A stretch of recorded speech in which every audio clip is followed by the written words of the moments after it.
If you love helping people, but don't know how to turn your passion into a real six-figure business, this video is for you. In this video, you'll learn not only how to make an impact, but to create financial freedom doing what you love, even if you're starting from scratch. And make sure to still stay until the end, because the last step is gonna be the most impactful for you. So let's dive right in. Step number one is to actually package your passion into something people want. Now, it's really important to start here, because if your passion isn't useful, if your passion doesn't solve a specific problem, then people aren't going to want it. If you're really passionate about selling chopsticks at a discount, for example, there's not a significant value to that passion. Now, I know if you're watching this, there's probably passions that you have that people are willing to pay for. But they don't just want to pay for your time.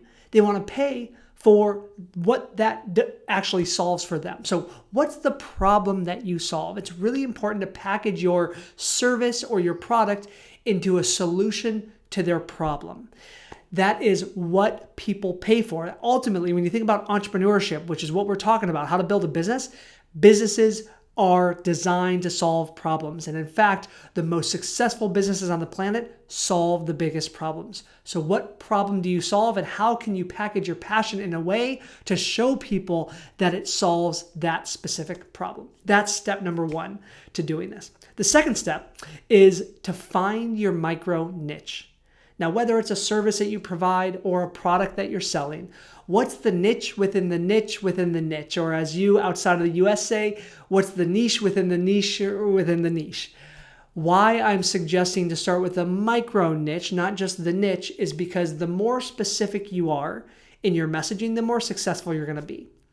If you're broad, you're broke. This is a cliche that many business owners understand, but those that are aspiring, like you who may be watching this, may not recognize this, because there's a whole lot of fear and doubt and insecurities of narrowing down your niche. One of the biggest fears is that you're going to miss opportunity, right? If you narrow your niche so small, and you only serve this small TAM, total addressable market, there could be a part of you that's like, oh my gosh, I'm going to miss out on an opportunity. The opposite is actually the truth. You see, if you narrow your niche, you're going to be a lot more attractive to who your ideal clients are. And you're going to repel the ones that are not a fit, which is what you want to do as a marketer. So the more micro niche you can be, the better. If you're, for example, building a coaching business, don't just be a health coach. Solve a specific problem within health coaching. Maybe it's weight loss, or building muscle, or longevity, right? Or curing diabetes, whatever it is. That is a micro niche within a niche. If you're a business coach, don't just be a business coach.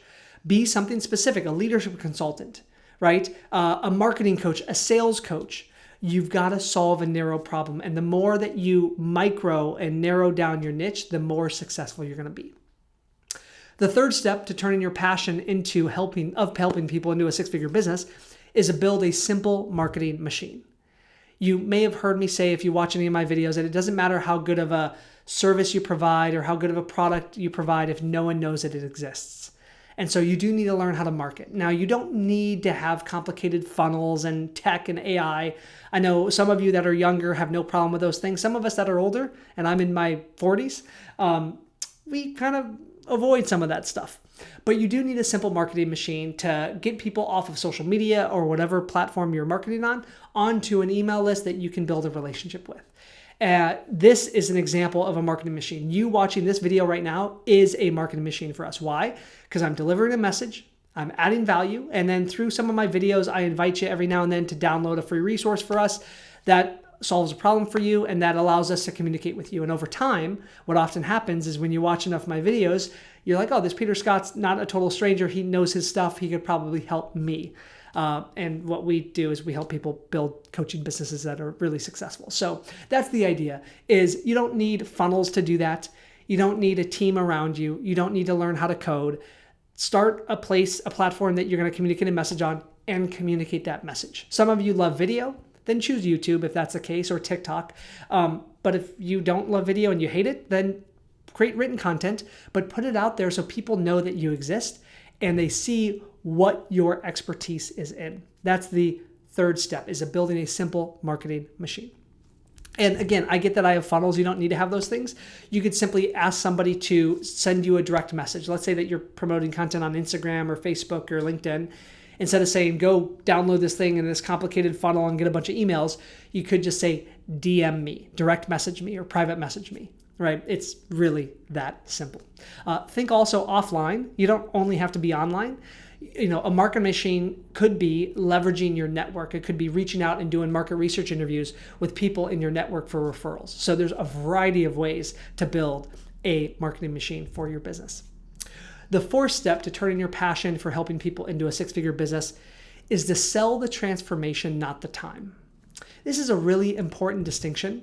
I see a lot of people that get into passion-built businesses and they start giving their stuff away for free because they're afraid of selling. They're afraid of being salesy. I've got a client who's incredible. He's a grief coach and he helps people that are suffering the loss of a loved one. And there's a part of him, and if you're watching this, you know who you are, that feels a little resistance asking people to pay money for grief coaching. And I totally get that. But what a disservice would it be if he didn't get an exchange of value? Because now people wouldn't pay attention to their coaching. They would just get stuff for free. So that's a really important distinction to be aware of. So again, instead of selling for your time, you're not charging by the hour, you're packaging this product or service into a transformation and you're charging based on that. And by doing that, your clients will get a much bigger result. They will have more skin in the game and you will have a lot more impact and income in your business. The fifth and final step, as I promised earlier, if you stick around till the end, is the most important. It's not about strategy. It's not about tactics. It's not about what's the new AI tool that I should use to get leads and get clients. It's about mastering your inner game. Your inner game is everything. I think it's Tony Robbins who said that results are 20% strategy and 80% psychology. I'd have you consider it's even more than 80%. Your beliefs, your mindset, your courage, your willingness to be coachable and step outside of your comfort zone, those are all not nice things to have. They're necessary things to have to be a successful business owner. Doesn't mean you have to be born without fear. Doesn't mean that you have to be a born salesperson. It just means that you've got to be coachable and you're learning to develop the mindset required to be successful. And you're doing this. If you're watching this YouTube video right now, you're actually developing new neural pathways. You are reinforcing empowering beliefs. You're releasing limiting beliefs just by not just listening, but actually implementing what I'm teaching you in this video. But I believe that the game of entrepreneurship is one of the highest forms of personal development and growth because all of our fears and doubts and insecurities come up. If you are a conflict avoidant, that's going to come up in how you sell. If you are someone who's frozen by paralysis by analysis, that's going to come up in slowing you down in your business. So all of these things are mental and emotional intelligence aspects of who you are that you want to really focus on developing to be a successful six-figure business owner. So those are the 5 steps. I meant to mention earlier my 4th step around selling your transformation in time. If you need help knowing what to charge for your services, I'm happy to give you a gift of ours. It's a pricing guide. Again, I know that not all of you watching this are coaches, but if you are going to build an online coaching or consulting business, knowing what to charge is really important. You can literally click the link in the description of this video and download that pricing guide for free, or just comment guide on the video and my team will send it to you. As always, if you found this to be valuable to you, I ask that you do me a favor. Go ahead and subscribe to the channel. I've recently noticed that the majority of you watching this aren't even subscribed to the channel, which is crazy. So go ahead and hit subscribe. That way you never miss a future video. And if you want more strategy on how to implement each of these steps so that you turn this passion you have for helping people into a 6-figure business, then go ahead and watch my free online course. It's a series of 7 videos that's completely free on my YouTube channel that walks you through step-by-step how to start a profitable business. Just click up here, watch that course right now, and I'll see you in the next video.